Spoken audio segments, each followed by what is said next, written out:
Congress party ఆ రోజు special status 5 సంవత్సరాల కోసం ఇవ్వాలి అంటే బీజేపీ పార్టీ ఏమంది 10 సంవత్సరాలు ఇవ్వాలి అని ఎలక్షన్లలో ఊదరగొట్టారు. 10 సంవత్సరాలు ఇస్తాము మేము అధికారంలోకి వస్తే అని. ఇక చంద్రబాబు గారు అయితే 15 సంవత్సరాలు మాకు స్పెషల్ స్టేటస్ కావాలి అని కొట్లాడాడు. ఇదే చెప్పాడు 15 సంవత్సరాలు స్పెషల్ స్టేటస్ కావాలి, అందుకే నేను బీజేపీ పార్టీతో పొత్తు పెట్టుకుంటున్నా అని బీజేపీ పార్టీతో పొత్తు పెట్టుకున్నాడు.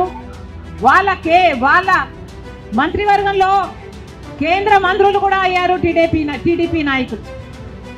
ముఖ్యమంత్రి అయిన తర్వాత స్పెషల్ స్టేటస్ కోసం చంద్రబాబు గారు ఎప్పుడైనా ఒక్కటైనా నిజమైన ఉద్యమం చేశారా అంటే చేయలేదు. చేయకపోక ఉద్యమం చేసే వాళ్ళ మీద కేసులు పెట్టారు, వాళ్ళను జైల్లో కూడా పెట్టాడు చంద్రబాబు గారు. ఆ సమయంలో ప్రతిపక్ష నాయకుడు జగన్ రెడ్డి గారు ప్రతిపక్ష నాయకుడుగా ఉన్నంత కాలం స్పెషల్ స్టేటస్ మనకు రావాలి అని ప్రతిరోజు కొట్లాడాడు. నిరాహార దీక్షలు కూడా చేశారు. ప్రతిపక్షంలో ఉండగా అవిశ్వాస తీర్మానం ఏమా ప్రభుత్వం వాళ్ళు ఎవరైనా ఉన్నారా ఇక్కడ?